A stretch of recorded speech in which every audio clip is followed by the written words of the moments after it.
La paz de Dios sea con todos. Qué gozo, qué alegría estar nuevamente con ustedes aquí en estas entrevistas con gente de influencia dentro del ambiente cristiano y además amigos nuestros de toda la vida. Y hoy tengo una de esas personas muy especiales, el pastor obispo Reinaldo Franco Aquino, obispo de la IPJ, Iglesia Pentecostal de Jesucristo, eso, ¿verdad? Eso es correcto. También es presidente de CODUE, por muchísimos años vamos a hablar de eso, y vamos a decir un obrero en la viña del Señor por muchos años porque comenzó muy joven. Bienvenido, Reinaldo Franco Aquino, aunque yo tengo el nombre de confianza, que es Daniel. Sí, todo el que me llama Daniel, ya yo sé. Es de la vieja guardia. Sí, de la vieja guardia. Bueno, de verdad, un placer estar contigo aquí. Y sobre todo, cuando me junto contigo, con tu papá, hago unas remembranzas de tantas cosas bonitas que hemos visto. En estos días hablé con tu papá que me estaba felicitando a propósito de los 40 años de ejercicio ministerial. Oh my God. Y entonces ahí hablábamos y yo le decía, don Ezequiel, yo aprendí a predicar repitiendo lo que usted predicaba. Bueno, Reinaldo Franco Aquino, ¿cómo conoces al Señor? Porque para llegar y hacer todo lo que ha hecho, ya me lo has dicho ahora, durante 40 años, eso tuvo un principio, un génesis. ¿Cómo llegas a los caminos del Señor? Mira, yo soy como tercera generación de cristianos. Mi abuelo fue un hombre por más de 60 años, pionero en toda la región este, sobre todo Monteplata, Vallaguana. Luego mis padres también estuvieron ministrando. Mi papá, mi mamá levantaron muchísimas iglesias. Y luego nosotros los hermanos nos ha tocado, realmente todos estamos en el ministerio. Entonces, sin embargo, mi encuentro con el Señor fue como a los 16 años. Yo conocía ya detalles, pero mi encuentro personal, a los 16 años tengo ese encuentro, ese llamado. Tengo un sueño y en ese sueño yo me levanté y le dije, mami, yo quiero recibir a Jesús. Tú mismo le pediste a tu mamá que te orara, que dirigiera en eso. Porque yo tuve un sueño con el rapto y que yo me había quedado. Y como yo tenía la información, digo, espérate, déjame arreglar esto rápido. Y toqué la puerta tarde de la noche, me imagino 2 o 3 de la mañana. Mami, yo necesito convertirme. Y ahí tuve mi encuentro con el Señor. Hasta hoy, Oh my God. Es decir, 3 generaciones de cristianos, o una tercera generación de cristianos, y entonces tiene ese momento. Te voy a hacer esta pregunta que me la han hecho muchas veces, es decir, ¿tú crees que es necesario que cada persona tenga un encuentro o por lo menos un día tome oficialmente la decisión de convertirse? Eso es indispensable, porque el trato de Dios, aunque es generacional, pero también es personal. Si Dios trata con las generaciones, pero tú tienes que tener la actitud, tomar la decisión y tener tu propia experiencia. Porque hay veces en que la experiencia que vivió papá, que vivió mamá, no te va a ayudar en el proceso que tú vivas hoy. Exacto. Entonces hay que tener su propia experiencia. Por eso a los niños, uno lo lleva a la iglesia, pero hay un momento en que tú tienes que hacerle llamado o motivarlo para que ellos tomen la decisión, sea 10, 12, 13 años, lo que sea, pero deben tomar su propia decisión. Yo creo que ese momento de confrontación, yo esta semana trataba de motivar a la iglesia en ese sentido, de que debemos crear las condiciones para la versión que sea del altar familiar, tener ese momento para ministrarle a los hijos y también confrontarlo, porque ¿quién mejor que papá o mamá? ¿Qué mejor ambiente que en la casa para ellos ser confrontados? Porque muchos pasan por esa experiencia. Bueno, yo nací cristiano, sí, pero no tienen un punto de partida. Y eso es muy importante. Entonces, tienes ese encuentro. ¿Y cuándo? Porque yo recuerdo... en los 80 nosotros éramos parte de una camada de ministerios juveniles. Sí, claro que sí. y no recuerdo en qué momento fue que comenzó Avivamiento Juvenil. Avivamiento Juvenil. Pero yo sé que ese fue tu primer esfuerzo ministerial general. Con mi amigo Rogelio Encarnación. Con tu amigo Rogelio Encarnación, que está en Estados Unidos. Está en Estados Unidos, está pastoreando allá. Sí. Sí. Entonces, ¿tú comienzas en qué época? Yo me convertí ahí con Bienvenido San Pablo. Ahí empecé en Sánchez Enriquillo. Y al poco tiempo yo estaba como ya trabajando con jóvenes, secretario de jóvenes, después pastor juvenil. Y ya en los 80 y tanto, ya yo estaba en la universidad, que está el grupo de estudiantil, con un grupo de jóvenes, que la mayoría son ministros que estábamos ahí en ese tiempo. Y ahí comenzamos Avivamiento Juvenil. Avivamiento Juvenil comienza 88, 89, en los 90. Y eso fue, ya tú sabes, ustedes estaban Tesoro Juvenil, nosotros, y hacíamos cosas y que había una efervescencia de hacer eventos cristianos enfocados en la juventud. Sí, definitivamente. Con muchísimas resultados, y con muchísimas limitaciones, porque no habían los recursos de hoy, pero se hacían más cosas. Se hacían. Yo recuerdo que yo hice un evento en la Agustina, en ese parque, con bocinitas de campana. Pero eso estaba lleno de jóvenes, eso se oía malísimo, pero todo el mundo estaba contento, brincando. Bocinas de campana. Definitivamente los tiempos han cambiado. Entonces comienzas ahí, ¿y cuándo te enrolas en el pastorado? Mira, en el 1986 yo estoy en una convención en Higüey, entonces llego a ser obrero. Tú sabes los pasos que se dan en las denominaciones, soy obrero. En el 87 se abre la oportunidad de una iglesia, no de una iglesia porque eran 4 personas, 4 jóvenes. Entonces el obispo nuestro en ese tiempo me dice, mira, ahí hay 4 muchachos y hay un local. Ve, atiende eso hasta la convención a ver qué hacemos. No te preocupes mucho, tú abres, oren y hagan algo ahí. Y en esas condiciones yo llegué al Mar Rosa en 1987. No me digas. Así fue que llegaste al Mar Rosa. Hace 36 años. Oh my God.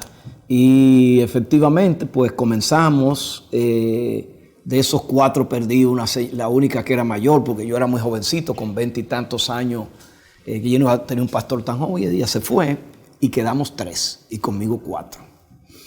Y entonces el obispo me dijo, mira, aguanta toda la convención, que en la convención cerramos eso.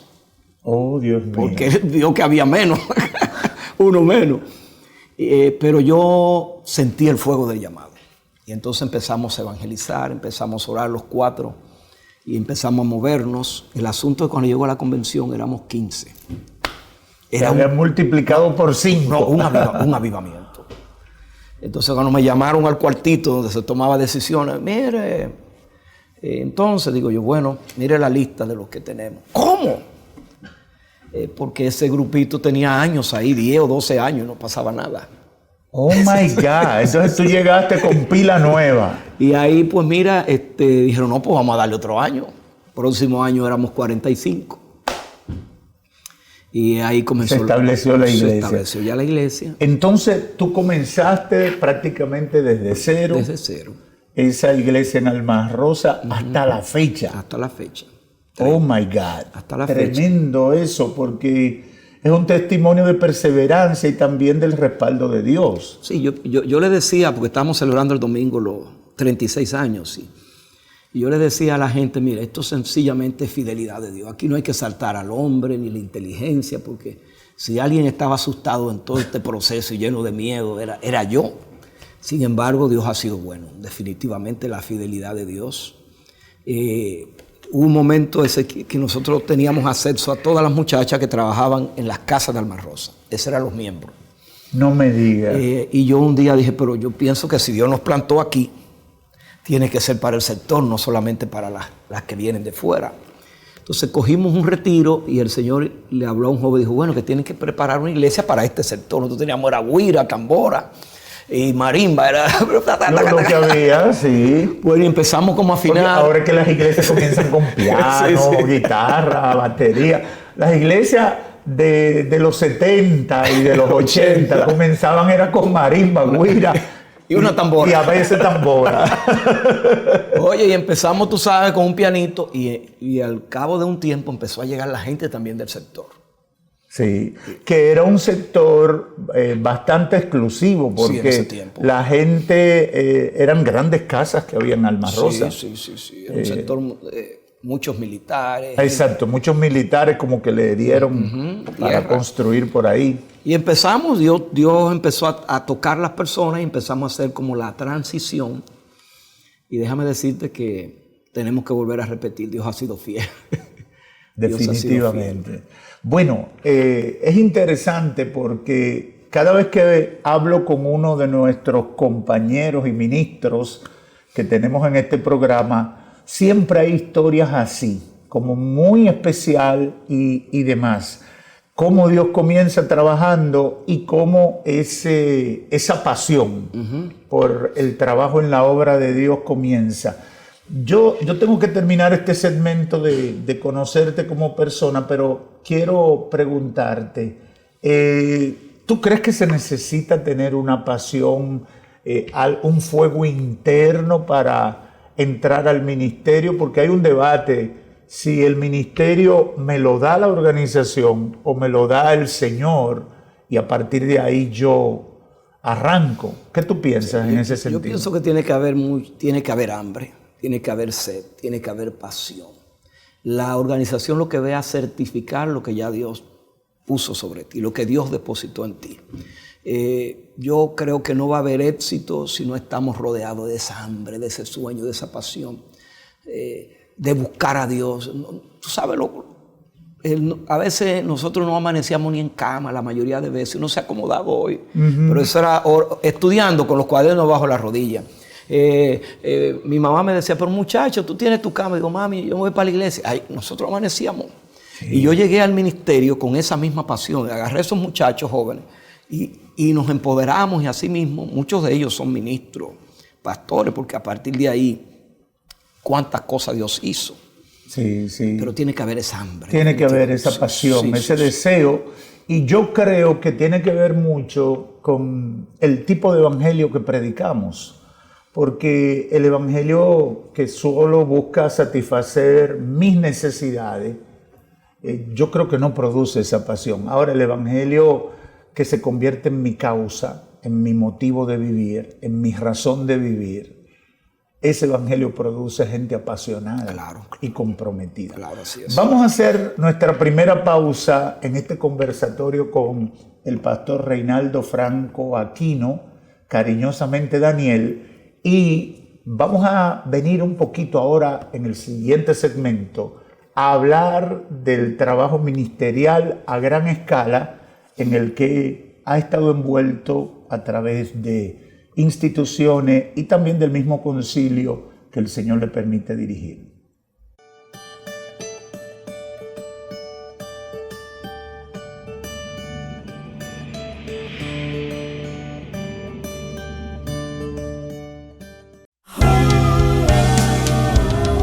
Desde 1963 en Dominicana estamos en pie, llevando el mensaje donde quiera que estés, por medio de la radio, televisión e internet. No importa el problema ni la dificultad, la victoria es nuestra y es que ganar con Cristo al frente vamos a vencer. Por eso nos llaman la batalla de la fe.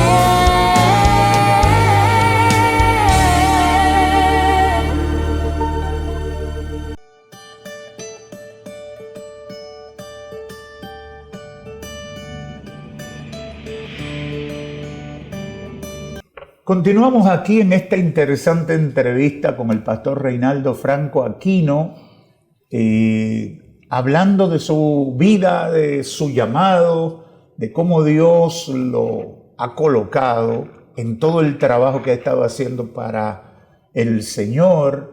Y ahora vamos a hablar de esa experiencia acumulada trabajando en instituciones y grupos. Actualmente Reinaldo Franco es presidente de la Iglesia Pentecostal de Jesucristo Internacional. Es correcto. IPJ, los famosos IPJ. Sí, ¿Cómo era que le llamaban a los jóvenes? ¿Los paladines? Los paladines. Todavía son los paladines. Los paladines hicieron estragos en los 90. Sí. Eran famosos los paladines porque yo no sé si era la dinámica de trabajo, pero en los círculos de las iglesias pentecostales se mencionaban mucho. Sí, no, los campamentos de nosotros eran supuestamente IPJ, pero iban de todas las denominaciones. Ustedes lo abrían para todo el que quisiera venir. Los campamentos, los paladines. Yo quiero ser gente, a veces nos preguntaba, ¿cómo yo soy un paladín? Y no te daba problema con los pastores. No, porque mandábamos cada gente a su sitio. Había una ética. Tú sabes que en ese tiempo había mucha ética. Es otro tema. Es otro tema. Porque antes no habían esos problemas. Se podía confraternizar como tan fácil, diferente a este tiempo. Reinaldo, ¿cómo tú ves la obra del Señor? ¿Cómo tú ves el crecimiento de las iglesias? ¿Y cómo tú ves el funcionamiento de las grandes organizaciones? He estado escuchando muchos que dicen que hoy en día estamos en el fin de las denominaciones, que ya el modelo ha caducado o que las denominaciones se han acomodado a un estilo de trabajo y no están respondiendo a las nuevas demandas. Tú como presidente de una denominación, no sé cuántas iglesias tiene la IPJ. Tenemos en 50 el país. y tanto. ¿Cómo tú ves el funcionamiento de las denominaciones? ¿Qué tú crees que está pasando frente a esa realidad que se está planteando ahora? Mira, definitivamente se van dando transiciones y cambios. Y lo que dicen los principios es que el que no se adapta no sobrevive. ¿Cómo tú moverte en los cambios sin perder la esencia? Entonces, yo creo que sí, estamos frente a desafíos. Yo te digo porque yo me muevo tanto en el mundo denominacional como en otros mundos, porque soy conferencista itinerante también. Y yo pienso que las denominaciones representan un equilibrio y un balance. En las denominaciones tú no asciendes sencillamente porque hay una preferencia, sino tú asciendes por desarrollo, por trabajo, por fidelidad. Y esa plataforma es interesante, esa plataforma de respeto. Porque hay gente que viene, yo me bautizo profeta, yo me bautizo apóstol. Y mañana pero ¿quién tiene fundamento? ¿Quién te avala?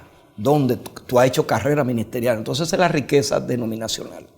Sin embargo, el otro problema que sí puede ser un problema, y es lo que muchos estudiosos de la eclesiología y del crecimiento dicen, que atenta contra las denominaciones, es que no sepan manejar los cambios, hacer unos movimientos sabios, inteligentes, pero no quedarse anquilosados. Anquilosados, tú sabes que la mayoría, hay un grupo de denominaciones que son de corte pentecostal. Nosotros, independientemente de todo, que el pentecostalismo tenga 100 y tantos años, el pentecostalismo se estableció, fundamentó como refugio de masa, como los dones, la administración, llenarle el espacio y los cruciales a la gente, y por eso tenemos que el 80% del denominacionismo es pentecostal. Y las iglesias históricas están llenas de pentecostales atenuados o disgustados. Esa es la realidad. Es correcto. Sí. Y a veces tú... Yo tengo amigos de esas iglesias históricas que a veces cuando yo le digo esto no se sienten bien, pero yo le digo, analiza tu membresía para que te des cuenta. No, y eso es correctísimo. Entonces, ¿por qué yo digo que hay futuro para las denominaciones? Porque si la denominación da el giro, da el cambio, sin irse a ninguno de los extremos, sino manejando el equilibrio, el balance, yo pienso que sí, porque hay mucha riqueza y hay mucho fundamento en muchas de esos requisitos denominacionales, si podemos decirle, que en medio de un mundo que va a la deriva, sin control, entonces el denominacionalismo, si no se fundamenta en propiedades, si no se fundamenta en títulos, si no se fundamenta en relación, en un discipulado relacional y crear una gran familia, que es lo que yo he querido desarrollar en IPJ. Una vez pusimos todos los títulos de propiedad en una mesa, cada pastor llévese su título. Nosotros nos interesa título porque nosotros no podemos estar juntos por título, nosotros tenemos que estar juntos porque somos una familia, porque nos necesitamos, porque nos amamos. Entonces, si nosotros damos ese tipo de giro, van a responder. Claro, vamos a responder. Van a responder. Ciertamente, el mundo que vivimos, como tú decías, está en una dinámica muy rápida. Escuché a un sociólogo mexicano decir, hablando en un estudio de eclesiología y versus los cambios sociales, él planteaba que los cambios sociales de hoy, en 20 años, en el momento que él lo escribió, estoy hablando casi 20 años atrás, se estaban dando cada 20 años los cambios que antes se tomaban 300 años. Exactamente. Y el planteamiento es, ¿responde la iglesia y sus estructuras a esas nuevas realidades? Eso es desafiante. Eso es desafiante. ¿Por qué? Porque comienza con la dinámica de trabajo. Yo me pregunto, quizás tú tienes más conocimiento que yo en eso por tu experiencia y el trabajo que has hecho.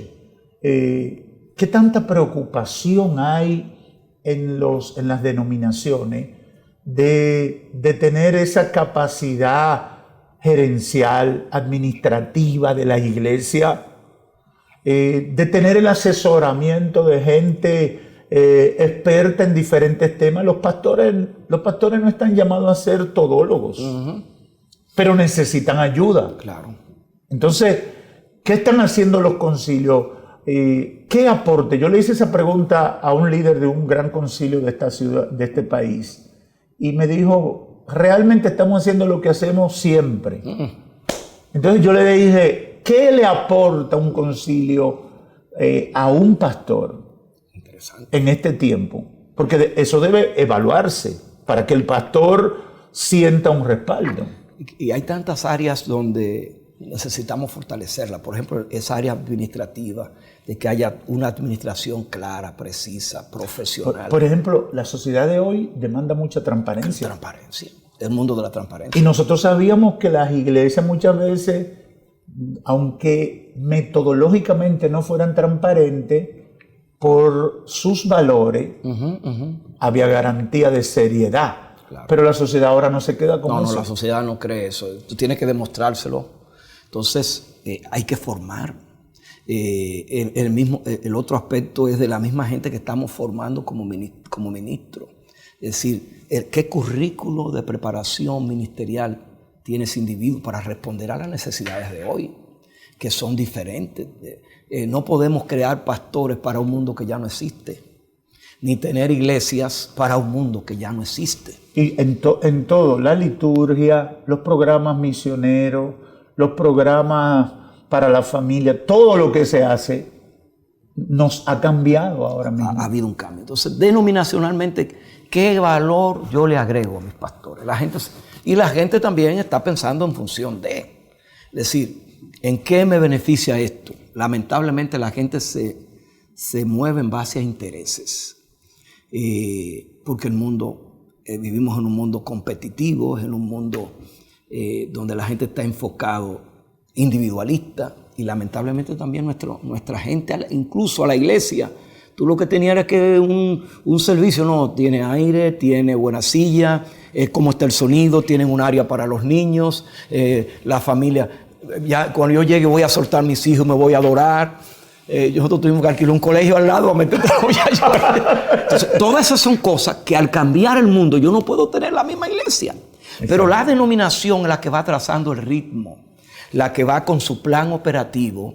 Estas son nuestras metas, estos son nuestros planes a corto, mediano plazo. En tu opinión, en el país, por lo que conoces, ¿tú crees que las denominaciones están reaccionando a esa demanda adecuadamente o hay muchas que están dormidas? Mira, yo pienso que, es lamentable decirlo, pero uno vive moviéndose. Yo pienso que está un poquito atrasado en esos aspectos, porque nosotros nos enfocamos mucho en la infraestructura y no en la gente. Lo primero que tenemos que comenzar a romper el patrón relacional para establecer un real patrón entre la gente que somos de la misma denominación a veces. Sí. No hay, que estamos en la misma ciudad, en que De hecho, tú estás en una ciudad y yo puedo estar a tu lado y tú, eso es Ezequiel, eso es Reinaldo.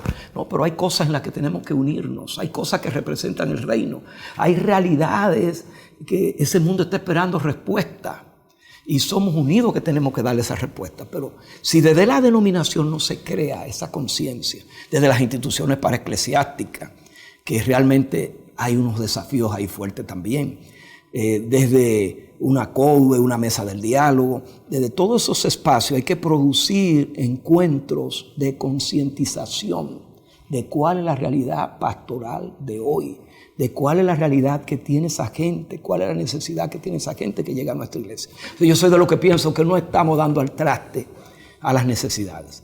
Y me preocupó mucho un estudio que aparece de América Latina, donde está, sabe que en América Latina las iglesias iban a un ritmo impresionante. Marcando el paso. Sí, ya sobre 100 millones de cristianos, y se está hablando ahora que el grupo que más está creciendo no son los evangélicos.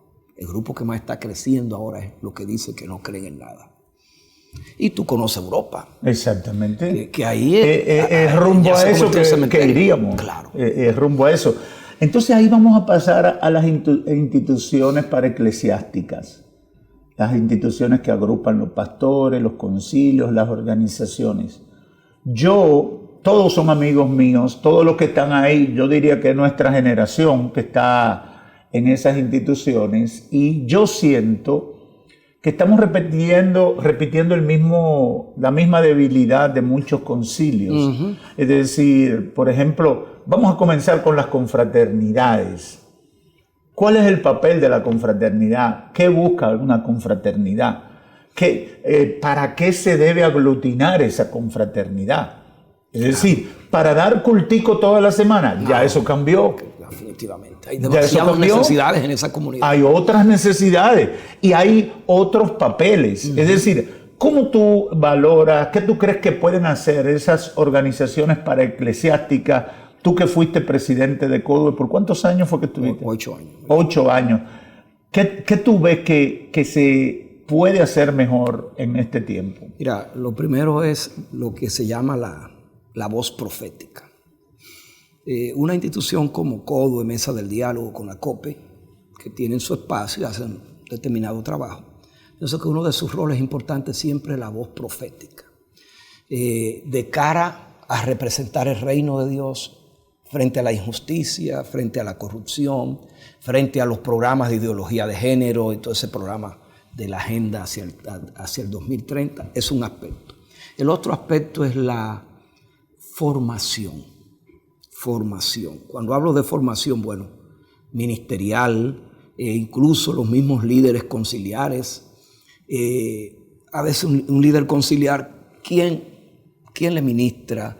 ¿Quién le crea, le da formación para la estrategia que tiene que desarrollar? Necesita eso. Entonces, una organización de esa estructura pudiera brindar ese espacio. Promover ese tipo de actividades, sí, que ayuden. Porque la oración, sí, yo no la voy a poner, pero yo puedo orar desde cualquier lugar. Ahora, este tipo de estructura que representa ante la sociedad y que te empodera a ti, que te debe capacitar y formar para que tú respondas y para que sea una iglesia que da respuesta.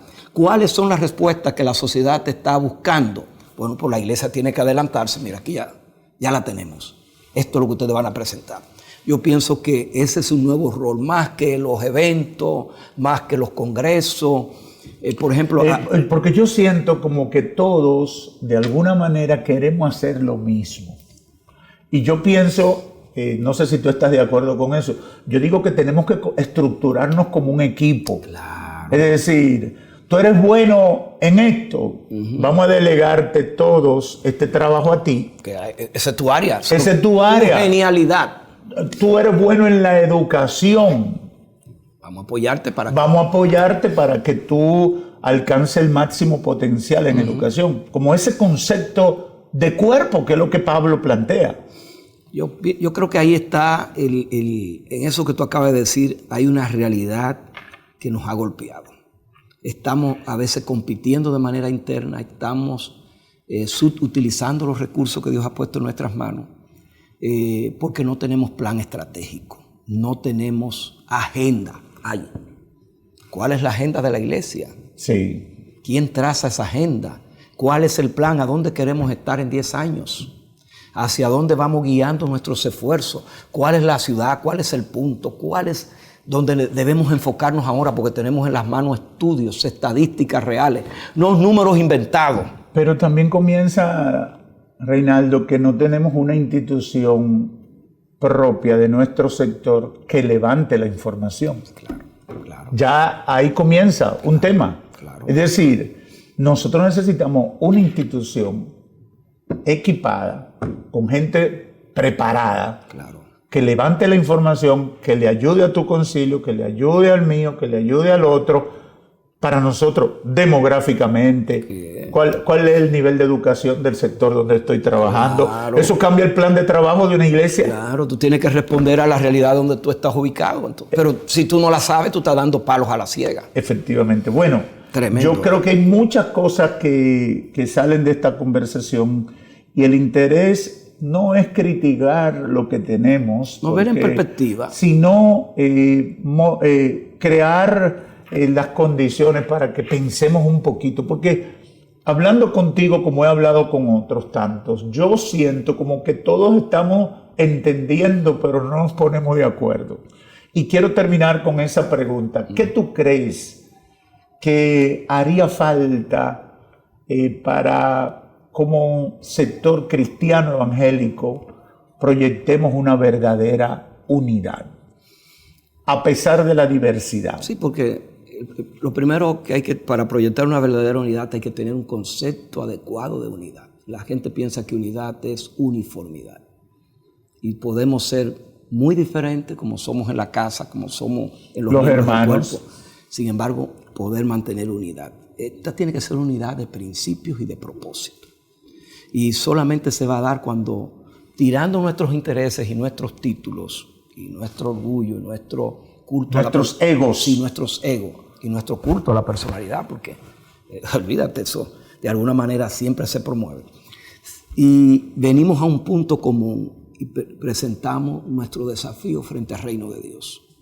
Y desde ahí construir una agenda. Yo tengo muchos años que he repetido, lo intenté, comenzamos, se volvía para atrás, pero yo pienso que todavía es posible. Cuando nosotros, yo voy a respetarte por lo que tú cargas y tú me vas a respetar por lo que yo cargo, pero tenemos que hacer este trabajo juntos. Entonces, quizá no como yo quiero, claro, pero si nos ponemos de acuerdo, lo hacemos de alguna manera. Entonces yo pienso que el consenso, el diálogo, el debate, aquí debíamos haber un espacio donde una vez al mes o cada 2 meses los grandes denominaciones y líderes nos sentemos en una mesa, señores, ¿cuál es nuestra realidad? ¿Qué podemos hacer? ¿Cómo vamos con nuestro plan? ¿Cómo vamos con nuestra agenda? Y ahí nos olvidamos de quiénes somos y miramos en función del país, porque Dios nos va a pedir cuenta. Dios nos ha entregado este definitivamente. país. Dios nos entrega. Y una nación que tiene hambre de Dios. Y que hay libertad para predicar, claro, el evangelio en todos los espacios. Como tú quieras. Y que está cristianizada. Sí. ¿Por qué? Porque tú te vas al sector político, sector militar, empresarial, militar. Pelotero. Los cristianos todavía somos bien recibidos. Y respetados. Y respetados. Y eso no está así en todas partes. No. Eso no está. Bueno, tengo que terminar. Cuando estoy con estos amigos, los minutos se me van rápido. Y aquí tengo 2 libros de Reinaldo Franco Aquino. El más reciente, Reyes comiendo migajas. Sí. Es el más reciente. Es el más reciente. Bueno, ¿y de qué habla ese libro? Ese libro sencillamente habla de gente que viven por debajo de su potencial, que debiendo ser reyes están comiendo migajas. Adoni-Bezek le cortó los pulgares a 70 jóvenes y lo puso debajo de su mesa. Pero esos jóvenes tenían sangre real. Eran príncipes. Lo puso debajo de su mesa. Es un rey cananeo. Mientras él se comía los desperdicios, él se lo echaba. De ahí viene el título, Reyes comiendo migajas. Oh my God. Y el otro es El poder de la honra, que es otro libro. ¿Cuántos libros tienes? 8 libros. Esos son los 2 más recientes. ¿Están disponibles en Amazon, en las plataformas digitales? Sí, están disponibles en las plataformas digitales. El poder de la honra para mí es como muy cerca de mi corazón porque es el libro que quiere levantar una cultura de honor. Lo mismo que estamos hablando, de cada uno nos respetemos por el solo hecho de que Dios nos llamó, el Espíritu nos ocupó. Honra a mamá, honra a papá, honra personal, honra al líder, honra a las autoridades, honra a Dios. Cuando vivimos con esa cultura que está totalmente contraria. Claro, claro. Bueno, Reinaldo, ha sido un gran placer compartir contigo. Y en 30 segundos, si tú tienes 3 pastores o 3 muchachos jóvenes como esos que te tocaron y te piden un consejo, ¿qué hago con la pasión que tengo por Dios? ¿Qué cosa tú le dirías que es lo más importante? Mira, son muchas cosas, pero yo voy a comenzar por algo que personalmente a mí me ministró. Cuando fui desafiado, en medio de la pasión siempre algo te va a querer desenfocar. Si estás apasionado por Dios, enfócate, no te distraigas. No te distraigas con nada de lo que se te presenta. Sí, porque todo nos ha pasado, así que no te distraigas. Con esa palabra y seguir ahondando, yo pienso que vas a llegar a lo que Dios determinó para ti. Gracias a Reinaldo Franco Aquino, obispo de la Iglesia Pentecostal de Jesucristo y un gran amigo de long time. Gracias a él por su presencia y gracias a ustedes por compartir con nosotros en este Gente de Influencia especial que hemos estado desarrollando con pastores y líderes. Que Dios los bendiga.